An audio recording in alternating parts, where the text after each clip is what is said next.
Assalamualaikum warahmatullahi wabarakatuh. Waalaikumsalam warahmatullahi wabarakatuh. Perkenalkan, nama saya Cindy Adriani, mahasiswa tingkat 2 keperawatan dari Politeknik Karya Husada. Di sini saya akan melakukan penyuluhan tentang dukungan sosial dari keluarga kepada perilaku remaja.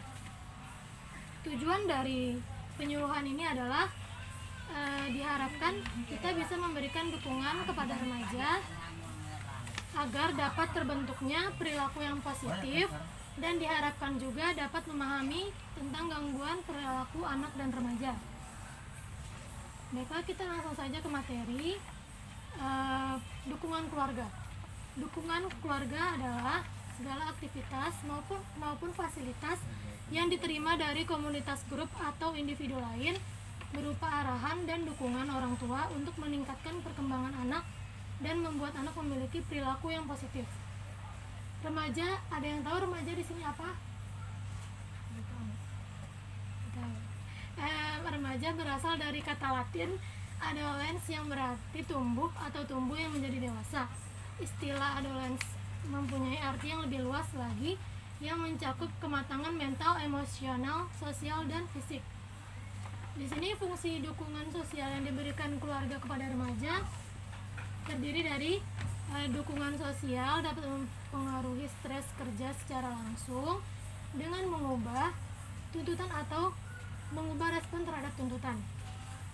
Lalu yang kedua ada dukungan sosial juga dapat mempengaruhi keadaan jasmani individu dengan meningkatkan kesehatan fisik dan psikologis. Lalu yang ketiga, dukungan sosial dapat menghalangi dan menahan efek negatif dari stres kerja terhadap kesehatan individu. Di sini ada bentuk dukungan sosial yang diberikan keluarga kepada remaja. Ada yang tahu bentuk dukungan sosialnya contohnya seperti apa? Support, iya benar. Bentuk dukungan bisa berupa guidance atau bimbingan dari orang tua kepada anak dapat terarah dengan baik.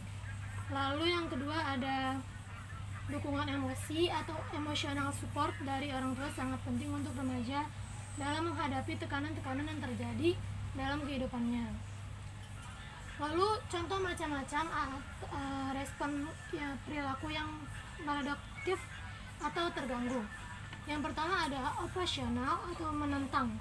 Di sini kan pasti banyak anak-anak yang suka menentang, lalu yang memperlihatkan sikap yang selalu berdebat.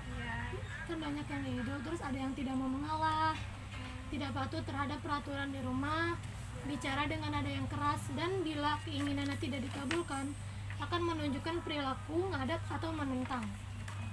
Lalu yang kedua ada ofensif. Ada yang tahu ofensif apa?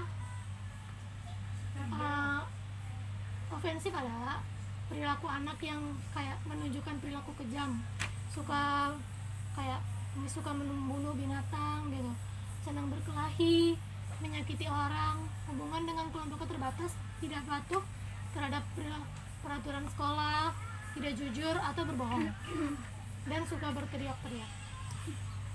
Lalu yang ketiga ada agresif, mengancam, menyerang, tidak mau berteman, dikucilkan oleh teman-temannya di sekolah, sering membuat keributan baik dengan temannya maupun dengan guru, dan mencuri barang-barang di rumah. Lalu yang keempat ada delinquent. Anak atau remaja menunjukkan pelanggaran terhadap peraturan masyarakat seperti kabur dari rumah, mencuri di luar rumah, menggunakan obat-obat terlarang, membolos dari sekolah, bersikap kasar dan kejam, dan merusak lingkungan. Di sini cara menanggulanginya bisa diberikan informasi kesehatan tentang penggunaan obat terlarang, masalah seks, pencegahan bunuh diri dan tindakan kejahatan. Lalu fungsi emosi yang sehat. Lalu ketahui tentang perilaku remaja dan anak tersebut. Lalu bisa diketahui konflik yang dialami anak-anak. Jadi kita perlu tahu dia lagi konflik sama temannya gitu. Lalu hal-hal yang perlu diperhatikan saat berkomunikasi dengan remaja tuh kayak menjaga kerahasiaan. Kalau dia ngasih tahu kita rahasia dia, jadi kita harus jaga rahasianya. Terus dengar keluhannya, kan kebanyakan remaja suka mengeluh, jadi kita harus mendengarkan. Lalu jangan memvonis, jangan kayak berdebat sama dia gitu, suka berdebat. Baiklah, sampai di sini ada yang ingin ditanyakan? Boleh. Gimana sih agar kita tidak terbawa pengaruh negatif dalam pertemanan itu? Kan banyak sekarang anak-anak yang terbawa hal-hal negatif. Lalu yang kedua ada lagi yang ingin bertanya? Saya. Ya. Bagaimana cara mengatasi sifat melawan atau keras kepala? Ada. Iya. Baik, di sini saya menjawab pertanyaan ya terlebih dahulu ya. Jadi bagaimana caranya agar kita tidak terbawa pertemanan yang negatif? Jadi yang pertama tuh mencari teman yang membawa kita ke arah positif gitu. Jadi kalau jangan kita tiru pertemanan yang negatif, jadi kita harus berteman dengan yang positif, karena teman tersebut bisa membawa kita juga ke arah yang positif. Misalnya jika kamu malas nih, tapi melihat teman kamu rajin, pasti kamu juga akan terbawa gitu, terbawa jadi rajin. Lalu setelah itu kan kita pasti punya punya prinsip gitu ya. Jadi kita tuh harus punya prinsip. Misal prinsip yang sudah dibangun, jadi kamu harus kayak berpegang teguh gitu sama prinsip, jangan mau jangan mau tergoyah dengan prinsip yang kamu buat. Lalu setelah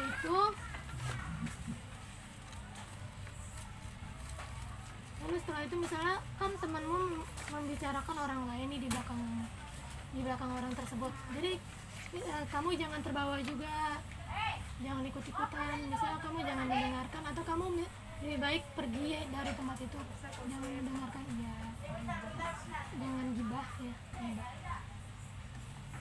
Lalu yang kedua tadi pertanyaan tentang apa tadi yang kedua? Bagaimana cara mengatasi sifat suka melawan pada anak? Yang pertama tuh misalnya gini, dengarkan kemauan si anak tersebut. Misalnya kayak dengerin aja gitu, jalin komunikasi yang baik. Jika dia berkata dengan suara lantang, kamu jangan berkata dengan suara lantang juga, berbicara dengan nada yang lebih rendah. Lalu ciptakan lingkungan yang menyenangkan, karena lingkungan yang menyenangkan tuh dapat membawa ketenangan. Apakah sudah cukup? Cukup. Jadi kesimpulan yang bisa kita dapat hari ini tuh, dukungan sosial terhadap remaja dan orang tua sangat penting, karena bagaimanapun keluarga adalah ring pertama remaja dalam menentukan perilakunya. Assalamualaikum baiklah, saya tutup terlebih dahulu ya. Assalamualaikum warahmatullahi wabarakatuh.